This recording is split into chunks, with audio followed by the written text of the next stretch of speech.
आणि आता एक मोठी बातमी, पाकिस्तानकडून दहशतवाद्यांना कसं प्रोत्साहन दिलं जातं याचे पुरावे आता समोर येत आहेत। न्यूज 18 जवळच्या एक्सक्लुझिव्ह सॅटेलाइट इमेजमधून लष्कर-ए तोयबाच्या प्रशिक्षण तळाचा खुलासा झालाय। ही प्रशिक्षण शिबिरं पाकव्याप्त काश्मीरच्या उत्तर शीशा परिसरात असल्याचं समोर आलंय। तर या ट्रेनिंग कॅम्पला जंगल मंगल प्रशिक्षण शिबिर देखील म्हटलं जातं।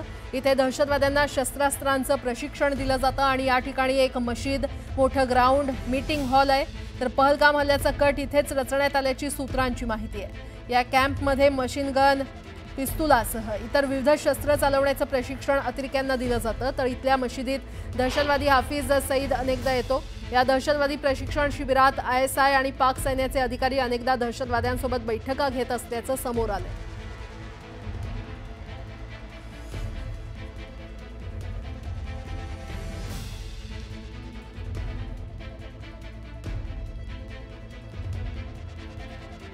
आणखी एक मोठी बातमी समोर येते। पहलगाममधील हल्ल्यानंतर पाककडून भारताच्या कुरापती काढणं सुरूच आहे। जम्मू आणि काश्मीरच्या सीमावर्ती भागात पाककडून पुन्हा एकदा गोळीबार करण्यात आलेला आहे। कुपवाडा, उरी आणि अखनूर भागात नियंत्रण रेषेजवळ पाकिस्ताननं शस्त्रसंधींचं उल्लंघन करत गोळीबार केलाय। तर या गोळीबाराला भारतीय लष्कराकडून देखील चोख प्रत्युत्तर देण्यात आलेलं आहे। पाककडून भारताच्या कुरापती काढणं सुरू असल्याचं पाहायला मिळतंय। नियंत्रण रेषेजवळ पाककडून पुन्हा गोळीबार करण्यात आलेला आहे। तर याला भारताकडून देखील चोख प्रत्युत्तर देण्यात आलेलं आहे।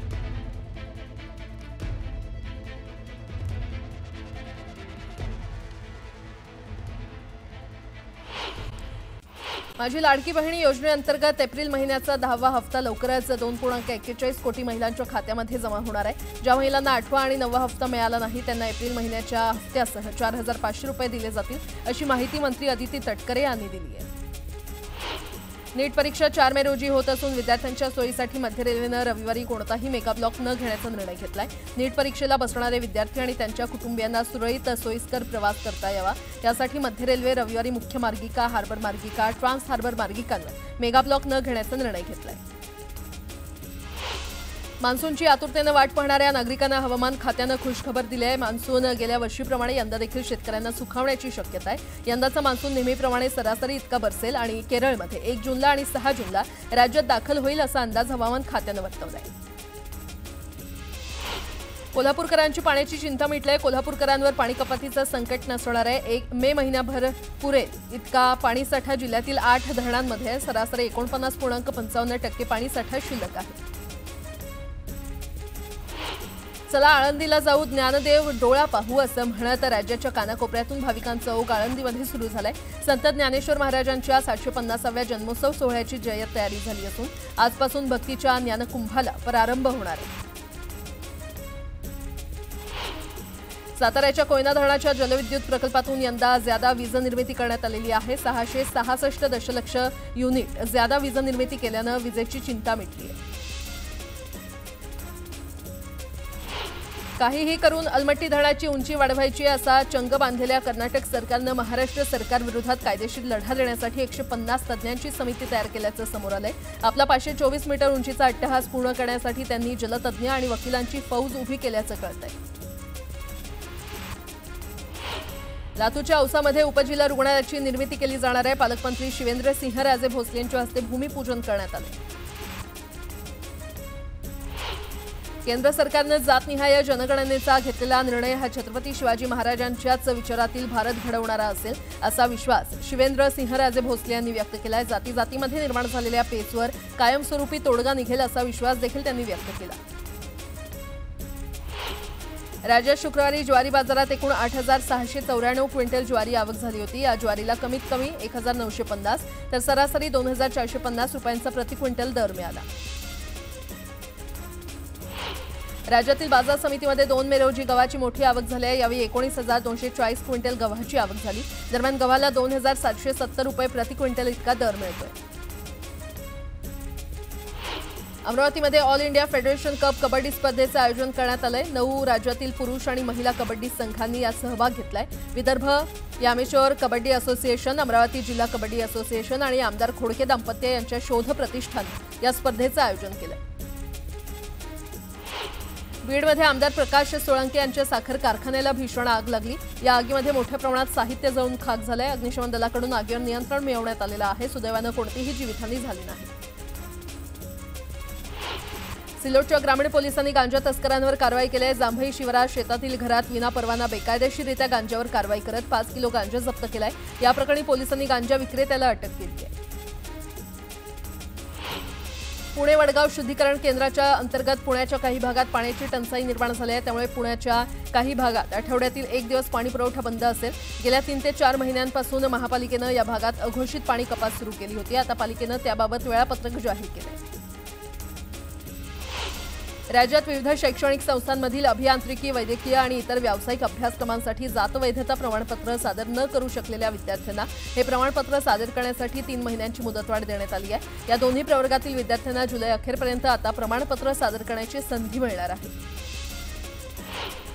महापालिकेच्या मिळकत कर विभागाच्या वतीनं दिल्या जाणाऱ्या बिलांचं वाटप करण्यास सुरुवात करण्यात आलेली आहे। मिळकत कराची 12.5 लाख मिळकतींची बिलं तयार असून ती संबंधितांना टपाल विभागामार्फत पाठवण्यात आलेली आहेत। पहिल्या 2 दिवसात नागरिकांनी 5 कोटी रुपयांचा महसूल पालिकेच्या तिजोरीमध्ये जमा केलाय। सर्वसामान्यांना हक्काची घरं देण्याची जबाबदारी असलेल्या म्हाडाच्या तिजोरीमध्ये मागील काही वर्ष खडखडाट होता। मात्र आता म्हाडाच्या तिजोरीमध्ये 39.69% वाढ झाल्याचं समोर आलंय।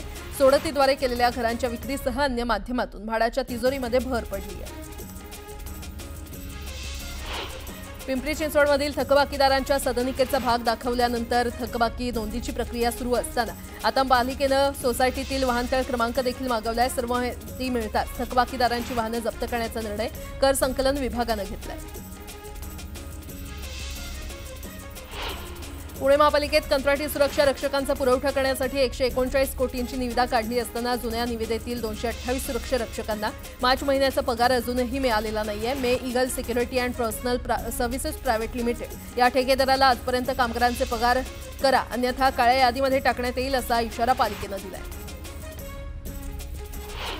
एप्रिल 2019 पूर्वीच्या वाहनांना उच्च सुरक्षा नंबर प्लेट बसवण्याचे आदेश परिवहन आयुक्तालयानं काढलेले आहेत। त्यासाठी प्रत्येक जिल्ह्यांमध्ये पुरेशा केंद्रांची सोय करून देण्यात आली आहे। मात्र राज्यातील अपेक्षित 1.5 कोटी वाहनांपैकी आतापर्यंत अवघ्या 27 लाख वाहनधारकांनीच नवे नंबर प्लेट बसवलेले आहेत। अजूनही 1,23,00,000 वाहन मालकांनी याकडे पाठ फिरवली आहे। पुणे स्थानकावरील रेल्वे वाहतुकीवरील होम सिग्नलवर प्रवासी गाड्यांना जास्त वेळ थांबावं लागू नये यासाठी पुणे ते हडपसर 3री मार्गिका टाकण्याच्या कामाला लवकरच सुरुवात होणार आहे। तर इलेक्ट्रॉनिक इंटरलॉकिंग प्रणालीमुळे रेल्वे वाहतूक अधिक सुरक्षित होण्यास मदत होईल। पदोन्नती नाकारणाऱ्या पोलीस अधिकाऱ्यांवर कारवाई करण्याच्या सूचना वरिष्ठ पातळीवरून देण्यात आलेल्या आहेत। अशा अधिकाऱ्यांना अकार्यकारी पदावर बदली करण्यात यावी अशीही सूचना देण्यात आली आहे। कांजूर डम्पिंग ग्राउंडची जमीन संरक्षित वनजमीन असून तिचा वापर डम्पिंग ग्राउंडसाठी देण्याचा निर्णय बेकायदा असल्याचं उच्च न्यायालयानं म्हटलंय। उच्च न्यायालयानं मुंबई महापालिकेला 3 महिन्यात संबंधित जमीन पूर्ववत करण्याचे निर्देश दिल्यामुळे पालिकेला संपूर्ण शहराच्या कचऱ्याची विल्हेवाट कशी लावायची हा प्रश्न उभा राहिलाय।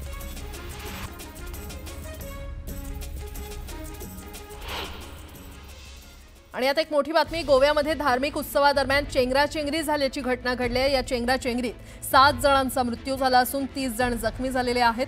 उत्तर गोव्यातल्या उत्सवादरम्यान ही घटना घडलेली आहे। ही चेंगराचेंगरी नेमकी का झाली हे अद्याप अस्पष्ट आहे। तर उत्तर गोव्यात दरवर्षी यात्रेचं आयोजन केलं जातं आणि या यात्रेमध्ये जवळपास 50,000पेक्षा जास्त लोक सहभागी होतात। या यात्रेदरम्यान एका ठिकाणी उतार असल्यानं तिथे ही चेंगराचेंगरी झाल्याची शक्यता वर्तवली जाते।